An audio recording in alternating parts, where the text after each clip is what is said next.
తెలంగాణ ఎవరో ఇస్తే రాలేదన్నారు BJP MP ఈట్ల Rajender. ఎందరో త్యాగాల ఫలితంగా తెలంగాణ వచ్చిందని చెప్పారు. అయితే సామాజిక ప్రజాస్వామిక తెలంగాణ కావాలనే నినాదాలు కేసీఆర్ పాలనలో నినాదాలుగానే మిగిలిపోయాయని అన్నారు. ఎవరో ఇస్తే వచ్చింది కాదు తెలంగాణ. ఇంతకుముందు చెప్పినట్టుగా పోరాటం ద్వారా, రక్త తర్పణాల ద్వారా, ప్రాణ త్యాగాల ద్వారా సాధించుకున్న తెలంగాణ.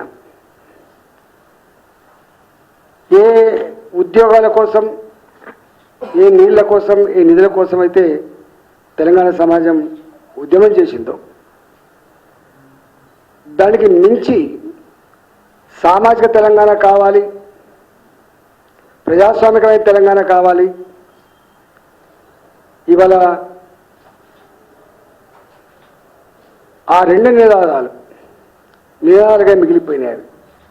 సామాజిక తెలంగాణ లేదు, ప్రజాస్వామిక తెలంగాణ లేదు. కేసీఆర్ గారి నాయకత్వంలో 9.5 సంవత్సరాల పరిపాలన కొనసాగితే ఎట్లా ప్రజాస్వామ్య హక్కులు కాలు రాయబడ్డాయో, నియంతృత్వ పోకడలు రాజ్యమేలినాయో, ఎట్లా ఒక కుటుంబం చేతిలో పరిపాలన బందీ అయిందో